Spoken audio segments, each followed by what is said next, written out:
go.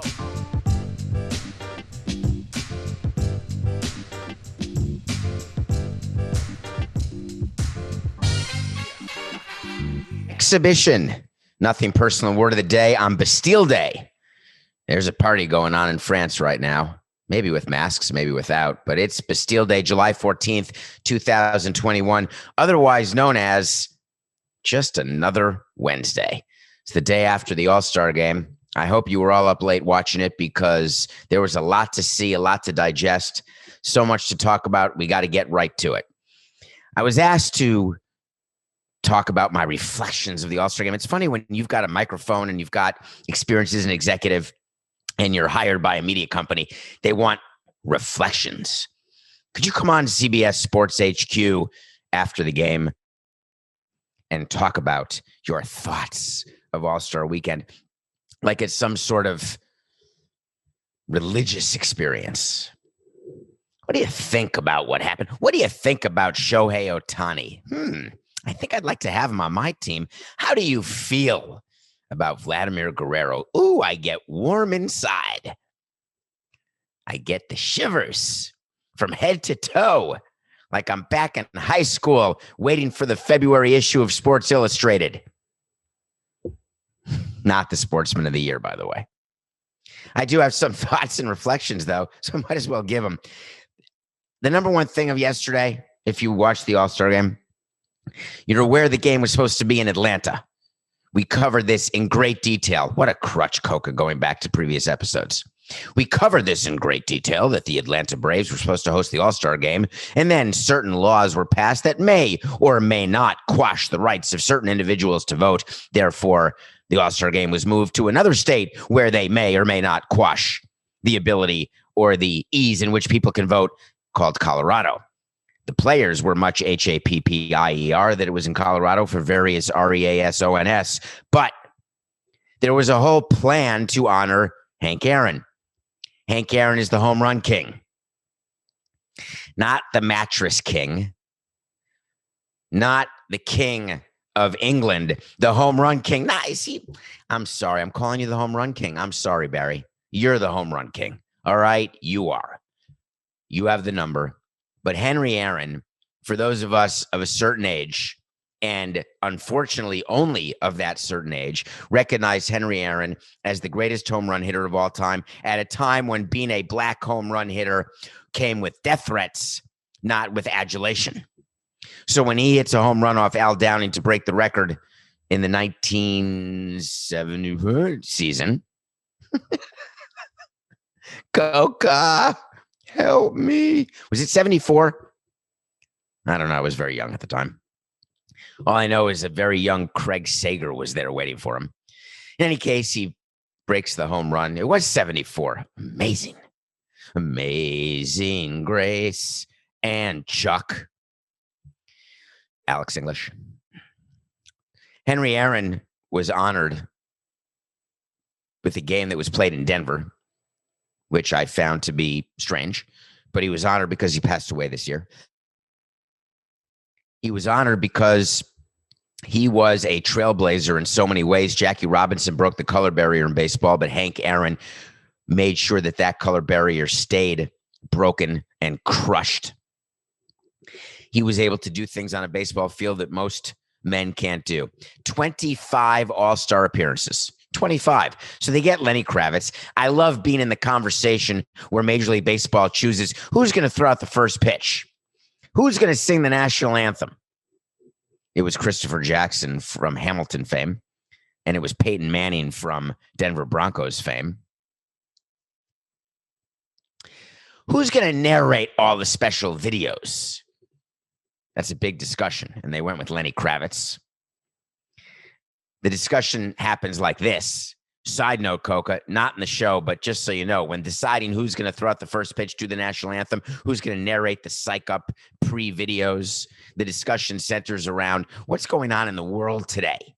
What kind of demographic do we want? Sorry, but that's just a fact. So Lenny Kravitz does a video. That's Zoe's father, by the way. Lisa Bonet's ex-husband. Does a who's married to the guy with the tattoos who plays Aquaman. Jason Boniface. but that's not his name either, but it's something like that.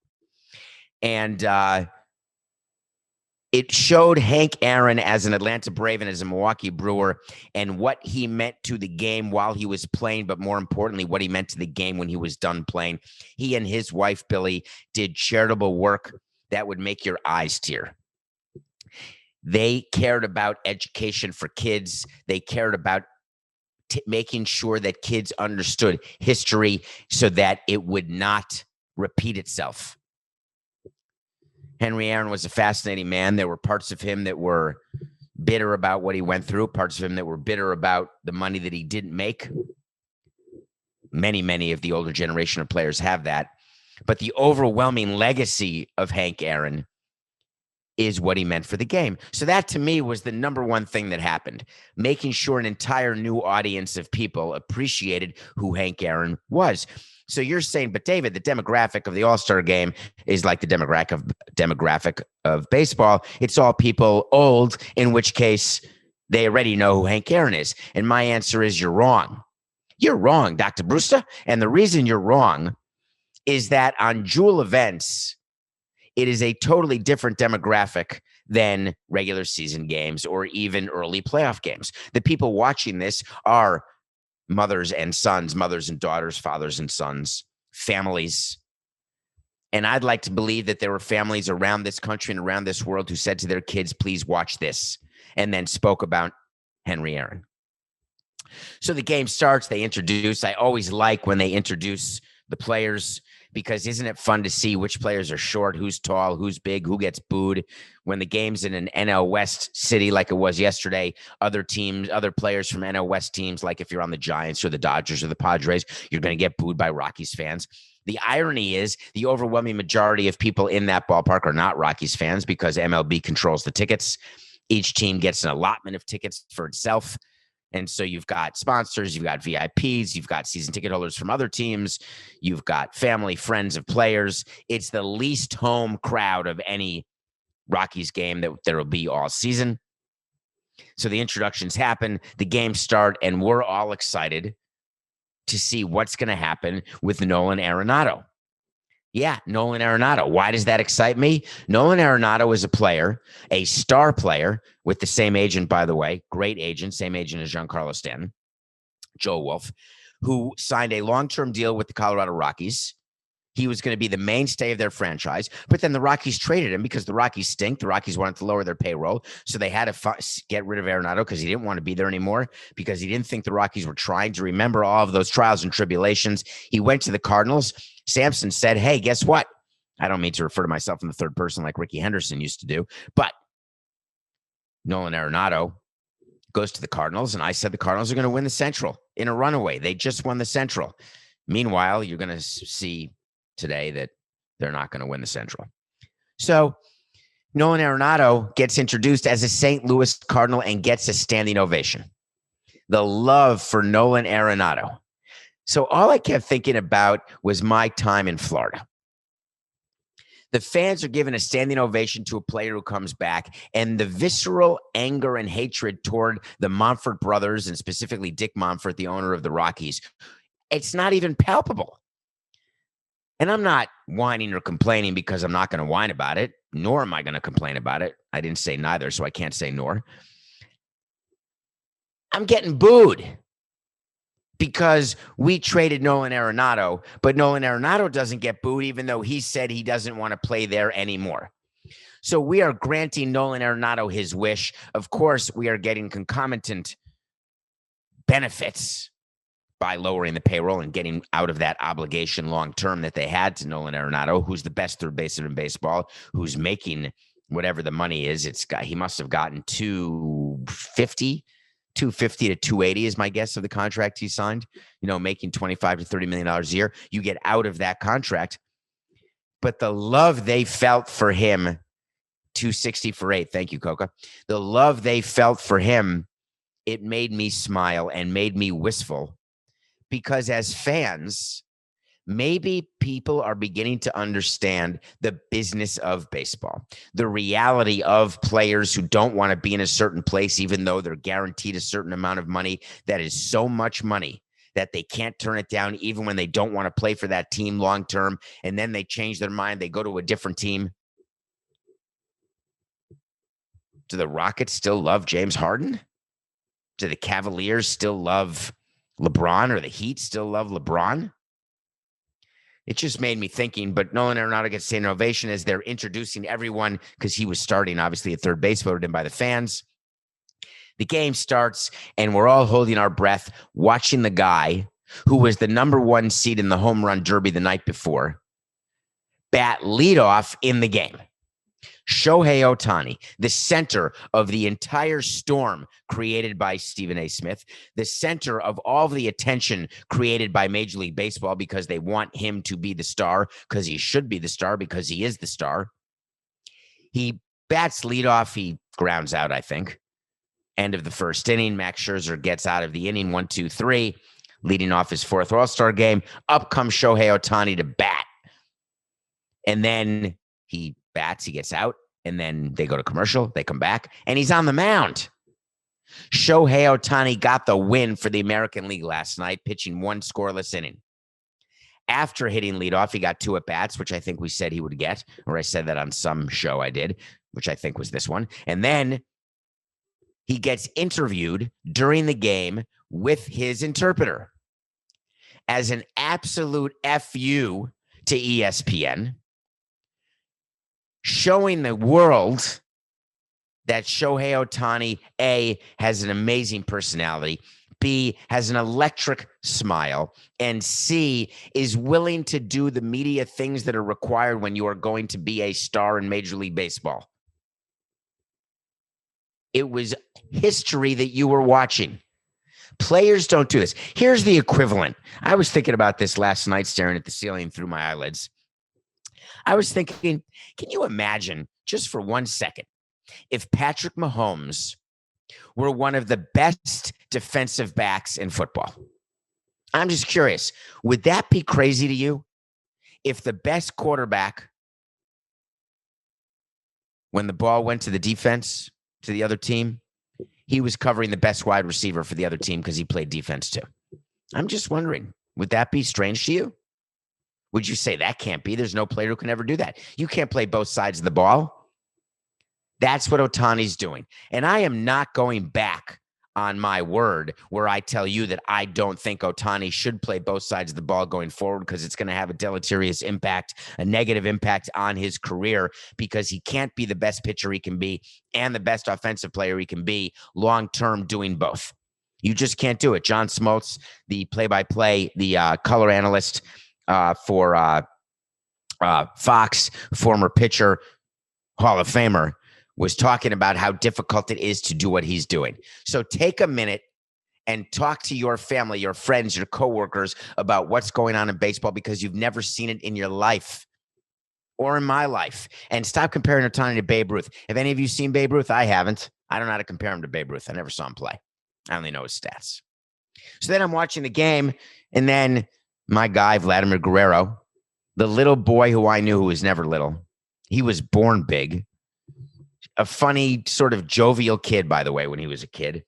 Not the kind of kid where we said to ourselves, wow, he's guaranteed to win the MVP, as the youngest MVP in the history of baseball at 22 years old.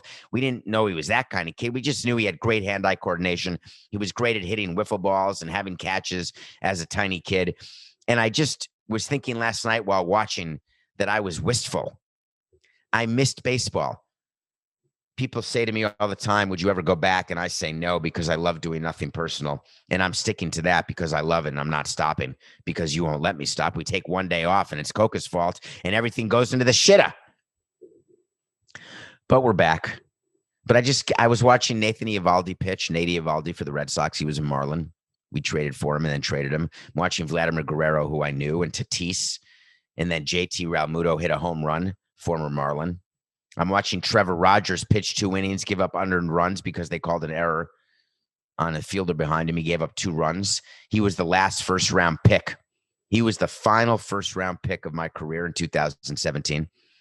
And I felt as though I was thinking about 2017 and hosting the All-Star Game. And during the stand-up to cancer part, I was thinking about my sister, and I was thinking about cancer and the money that's raised and the change that can happen that baseball can effectuate. And I missed it. I admit it, Coca. I almost ran away last night, Matt. I really did. But of course I didn't, because the sun came up and I'm back. You know, there were 40 first-time All-Stars. Do you know that? Or 42. So during the draft, when you're drafting people like a Rogers, like a Trevor Rogers, saying, God, I want him to be an All-Star because then I look good as a scout or as a person in player development or as a GM or as a president. It's your dream is to draft an All-Star. And when you're going through the draft, you're not drafting for position. You're actually drafting according to the best players available.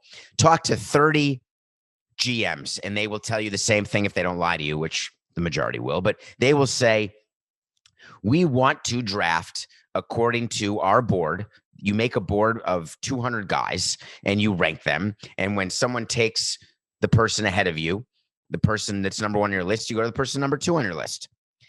And that board of available players is based on negotiations you've already had with the agents for your top 5 rounds. Totally illegal, but happens every single time. They're called pre-draft deals. You do not draft a player in the first round unless you know you are going to sign them, or unless you know you're not going to be able to sign them and you're going to save the money. Yes, we did that. And you don't draft a player until you know that that player is going to sign with you if you want to sign them. So 2 big storylines came from the draft that we have to address. The first one is what the Mets did, and they are being lauded. And I don't mean just applauded. I mean lauded. I can't believe they were able to draft John Rocker. I can't. That's not his name, Coca. Holy cow, that just came to me. His name is Kumar Rocker. He is a starting pitcher. He is a college pitcher. He was a teammate of Jack Leiter at Vanderbilt. Am I close? Do I have the right guy, Coca? I don't know whether I do. I'm totally having a moment. It's been that kind of day. But I think he was teammates with Jack Leiter, who's Al Leiter's son, who Jack Leiter I knew as a Little League player. God damn, I have gray hair, which I don't. I don't really dye my hair. Not really. I don't dye my hair at all. But since Nothing Personal started, I'm up. I count gray hairs because who doesn't have time to count gray hairs? And I was at 8, and now I'm like at 40. Can you see him? If you're on the YouTube channel, Nothing Personal with David Samson, you really can't. It's not because of the light I use. It's because my hair is black, and there's just a little gray hair. Not really in the, whatever. Okay. So Rocker gets drafted by the Mets, and people were shocked. Oh, my God, Rocker was available that low. It makes no sense. He was supposed to go way higher in the draft. How come he hasn't been drafted yet? Where is he? Wait a minute. It's our pick and he's still there? Do you know what happens when a player falls like Rocker fell? It's because the agent says to the teams above him, above the Mets in this case, we're not going to sign for you.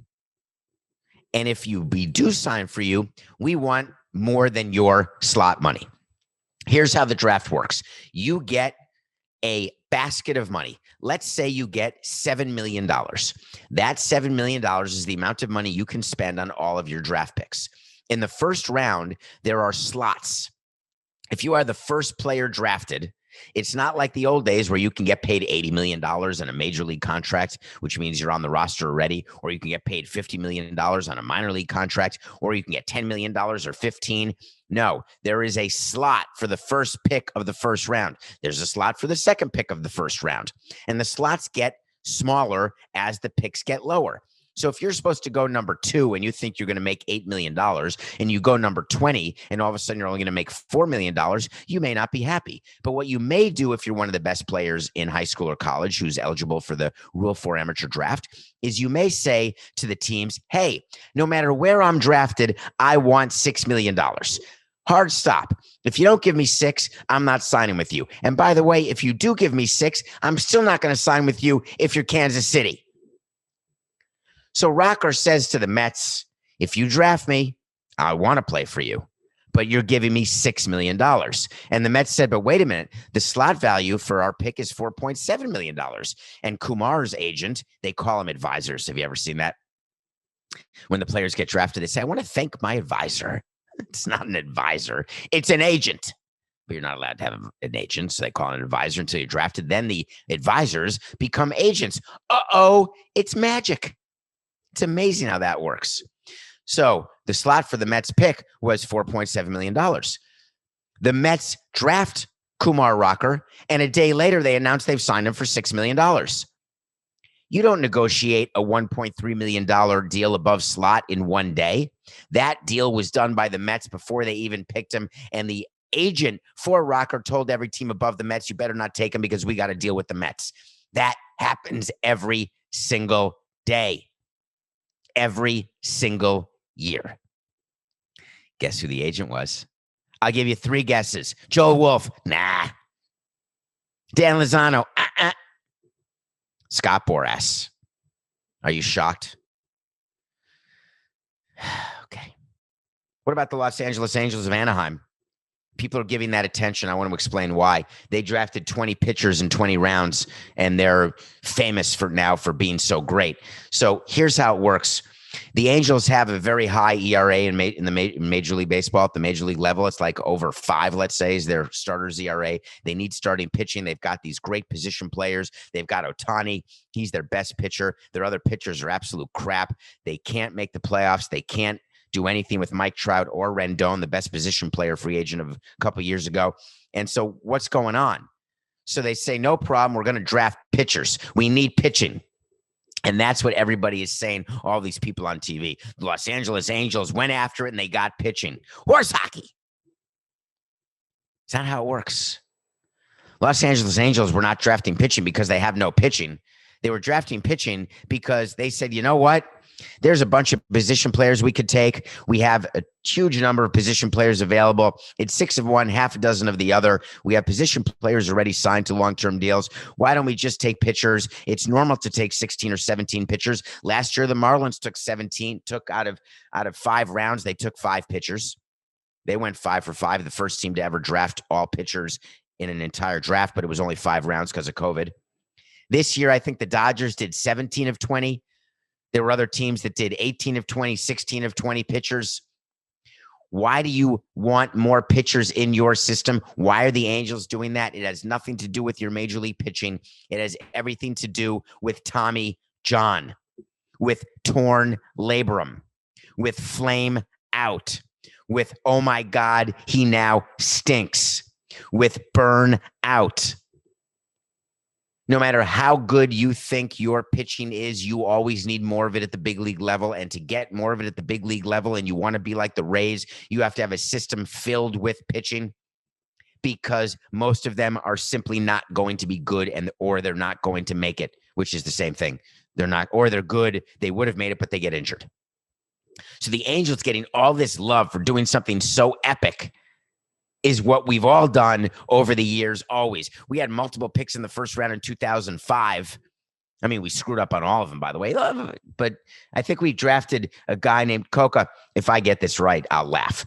In 2005, we had 3 picks in the first round, and I believe we took Jacob LaRue, Aaron Thompson, and maybe Chris Volstad. Volstad had a career, but the others did not. It did not work. And that was a major problem for us going forward because we just didn't get it right. But by the way, 50% of the people who are drafted in the first round are not going to make it. It's just how it goes. So before you compliment the Angels, why don't you look at what's going on in baseball and realize that there's a chance, if you are a parent of a high school kid, that your kid better go to college, because more and more drafted players are college players. We never liked drafting college players because they have lower upside than high school players, lower projection. You are who you are in college, and there's only one way to go, and that's down. In high school, when you are a high school pitcher and you go to the minor leagues and develop for 4 years or 5 years, there is a chance that instead of throwing 89, you're going to throw 95. Instead of 94, you're going to throw 99. You're going to develop in our system an unbelievable breaking ball, and then you're going to be Josh Beckett and be the MVP of the World Series. All of that is possible when you are a high school pitcher. College pitchers, generally speaking, the majority of the time, they are who they are at best. But our owner, like many other owners, they prefer college players. Why do you think that is? Because most owners don't buy green bananas. They're worried that they're finished, that they're going to either sell the team or pass away owning the team, and they want their first ring or their second ring or their third ring. Most just want their first ring. And they want players who they're paying these big bonuses to, where the odds are they're not going to make it anyway. They want to get them to the big leagues, if they're going to get to the big leagues, as quickly as possible. And college pitchers are older, obviously, closer to the big leagues, obviously, because they need less development, but their upside is smaller. So watch that trend going forward as more college players are drafted. But the phenoms that you used to see come out of high school, the Jose Fernandezes, the Josh Beckett's, etc., they're not going to be as many. Okay. Sorry, Coco, that went longer than we had planned, but I just was in the mood. I really wanted to express myself. And I like to express confidence. I like to express you. I like to express to you through my clothing, which is not Express, except they're a sponsor. Why not?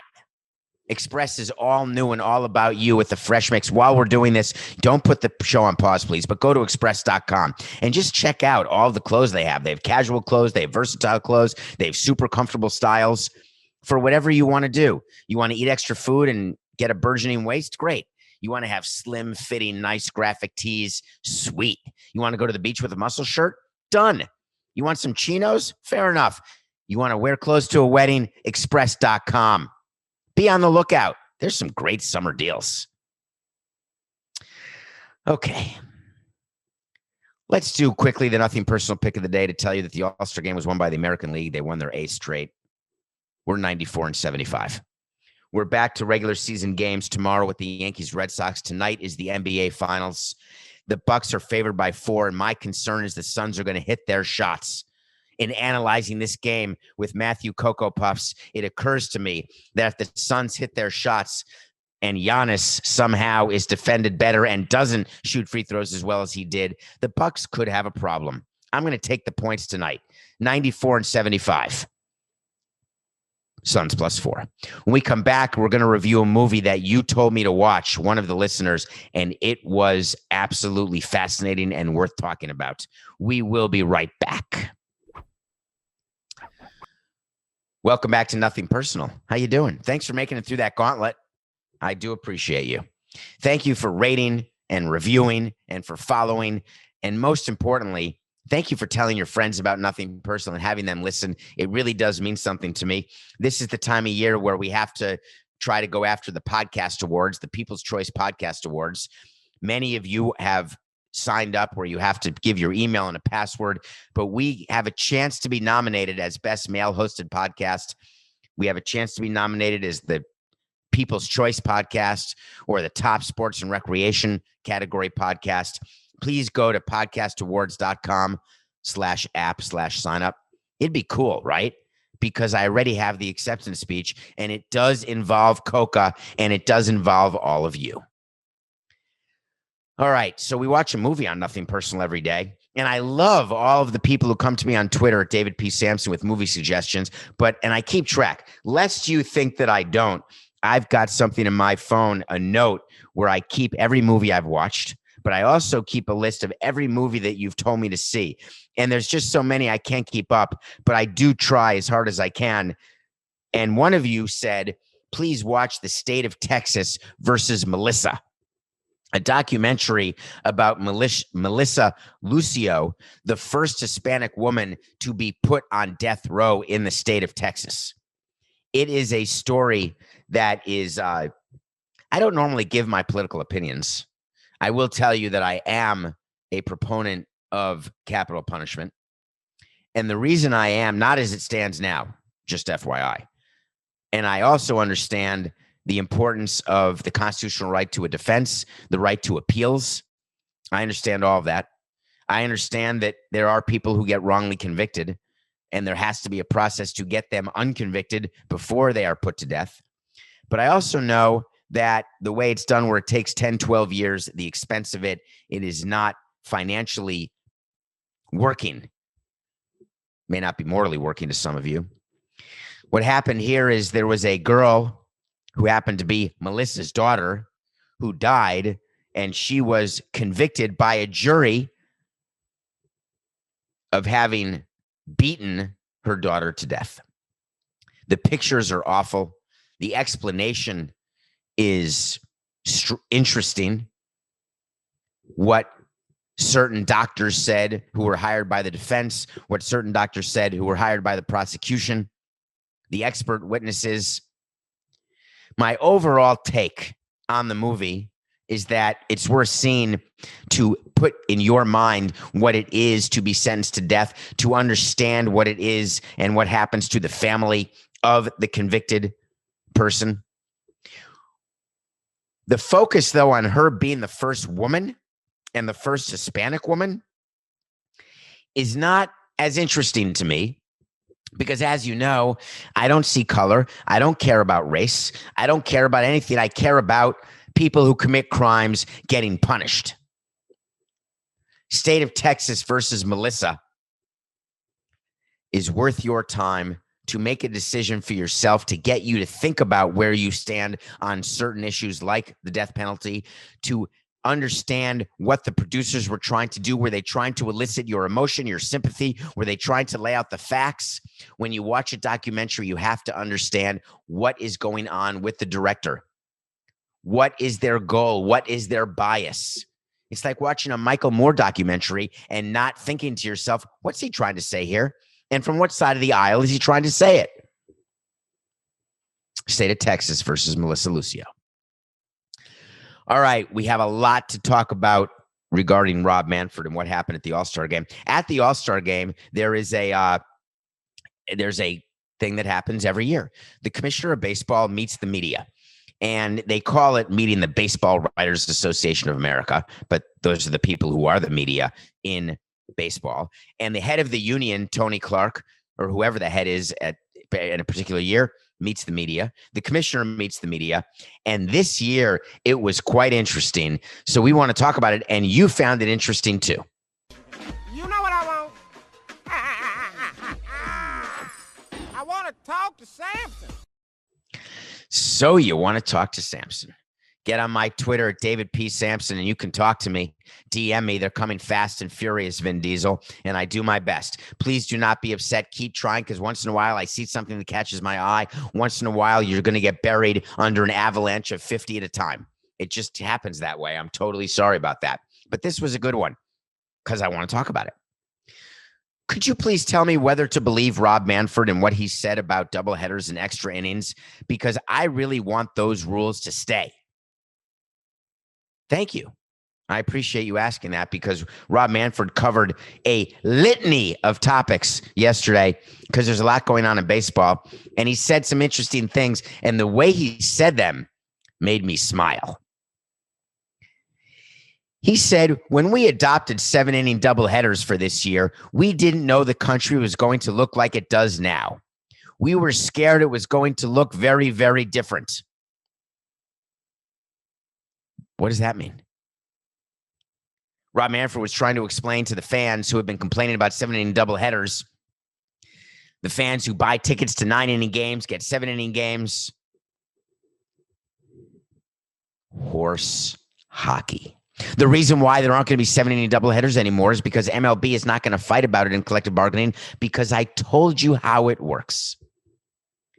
There are 250 issues, 200 of which are easy to solve, 50 of which are very difficult to solve and end up being traded. And that's how you get to an agreement, even if there's a work stoppage. That is how it works. The players' union does not want 7-inning doubleheaders because it impacts their stats and they get paid on stats. And MLB owners are not willing to fight to protect 7-inning doubleheaders. They don't care enough. So Rob then says, hey, 7-inning doubleheaders was all about COVID, because the less time they're on the field talking and the less time they're in the clubhouse, the better it is. Except they knew very well when they started the season that vaccines were going to be readily available and that players were going to be vaccinated if they wanted to be. And if players didn't get vaccinated and got COVID, they'd be in COVID protocols and they'd get shamed into getting vaccinated, which they should, even though Tony Clark said he's not going to shame anyone into getting vaccinated. You shouldn't have to be shamed into getting vaccinated. If you're not vaccinated at this point, I want to know why. But Rob was trying to say that he thought that the world would be covered in COVID, and therefore we wanted the players to be protected, et cetera. Meanwhile, there's now full capacity, which was planned by MLB before this season started. They knew there'd be full capacity during the course of the summer, guaranteed. So the 7-inning doubleheader was not, as Rob said, a COVID-related change. Anyway. There's not going to be 7-inning doubleheaders next year. They've got to bargain it, but I promise you that's going away. Now, what about the extra inning rule? Rob was saying that that could be COVID related too.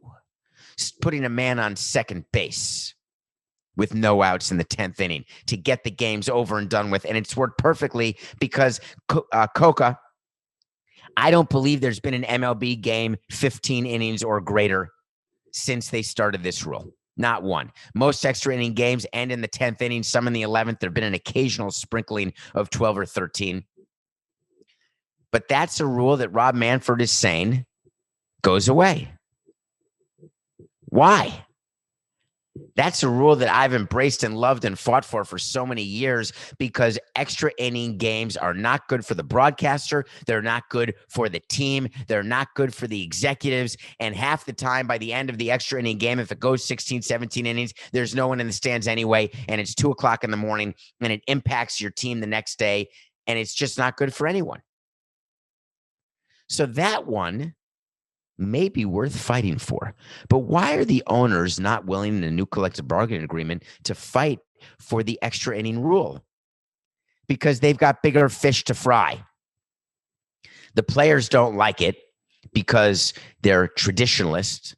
The players don't like it because pitchers don't want, even though it doesn't count to their ERA, and even though the RBI does count for the hitter who gets the runner in, who started on second base, but players want to just play it the way it's always been played. And that was a theme of what Rob was talking about when he met the media.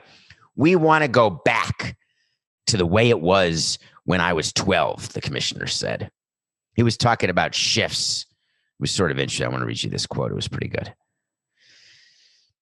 When asked about getting rid of the shift, he said, it's kind of a restoration. That's why people are in favor of eliminating the shift. Front offices in general believe it will have a positive effect on the play of the game. Can I tell you what's funny about that? Is the reason why there's a conversation about changing the shift. The shift is when you've got 3 infielders on the right side of second base, on the first base side of second base, because you're trying to stop lefties from pulling the ball for a base hit. Instead, they pull it and it's a ground ball. Everyone's trying to do launch angle. And that's the big thing that's being talked about. Let's get rid of the shift. The shift's been going on forever. It's more pronounced now because of analytics. It's more exact now because of analytics. When I can look at what a hitter has done every at-bat of his career, high school, college, pro, and I know the majority of the time it's going to be a ground ball to a certain spot, but I choose not to play an outfielder or infielder in that spot, what the hell am I doing? The object of the game is to get 27 outs while scoring more runs than your opponent. That's what the game of baseball is. And we now want to tell people that the best way to get 27 outs that you have decided is something you cannot do. You still have to get 27 outs, but we're going to make sure it's harder to get 27 outs. My biggest concern is pitching injuries and how abnormal it is for pitchers to throw 100. I want the ability to get as many outs as quickly as possible with as few pitches as possible. If I'm an offensive hitting coach, I am teaching my players from the minor leagues on up when I'm developing them how to hit against the shift, how to deal with it. And why do we have to go back to baseball when we were 12? All the other sports get to evolve. They get to change rules without the world coming to an end. No one is singing REM. It's the end of the world as we know it. And I feel sad that there's 3 infielders playing on the right side of second base. GMAB. Let's pick our battles, folks. Do you know what will get rid of the shift? The next general manager and president who are willing to find another way to study analytics and find another way to get 27 outs in a more efficient manner that cuts down injuries, that keeps games flowing, and gets your players in the best position they can to score runs, or to get your players in the best position to stop the other team from scoring runs.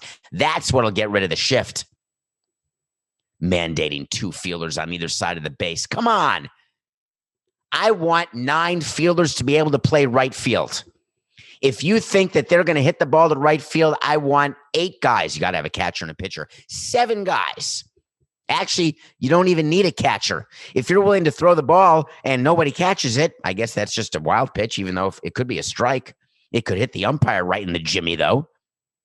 I want you to be able to play your players wherever you want to play them. And if you can't get a hit with 7 guys playing right field, then you suck, and I don't want to hear about it. Rob Manfred also talked about the Oakland A's. This was a good one.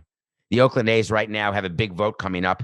They've got their government entity voting on whether or not to assist the A's in building a ballpark. To assist. Rob Manfred was asked about the A's, and he said, anyone who thinks that the A's will not relocate to Vegas and that we're using that as a bluff is making a mistake. Right on script, right? Of course it's a bluff until the vote happens. I think it's happening at the end of July. This is page 2 of the Let's Get Money from the Public Entity playbook. You ask to relocate, to seek permission to relocate while you're negotiating and trying to get votes on the government side. You have got to get the city council and the city and county commissioners to get you your votes. Meanwhile, you're pretending to negotiate with other cities. You set up meetings with other cities. Is it a coincidence that the Oakland A's have a meeting scheduled in Vegas for the day after the vote that's taking place in Oakland on whether or not that building is going to get financed and move forward? Page 1, part 2, line 4 is the commissioner gets up and does you a solid by saying, hey, the owner's done everything he can. The owner and the president have put millions of dollars and millions of hours into getting a new ballpark, and this is go time, show time, or no time at all. So Rob Manfred tells the media, hey, Vegas is definitely a relocation market for sure. It's actually being saved for baseball as an expansion market. They don't want to relocate to Vegas. They want to expand to Vegas. Of course, we want it to be first sport in, but we're not. They'd be the 3rd sport in. Sort of like being the 26th new stadium. Who was that? Maybe we were the 27th new stadium. The 28th new stadium. Maybe 28. And I think 27 because Skydome was built already. And then there's no Tampa, no Oakland. So maybe we're 26. It's not quite the panacea. Not quite the panacea.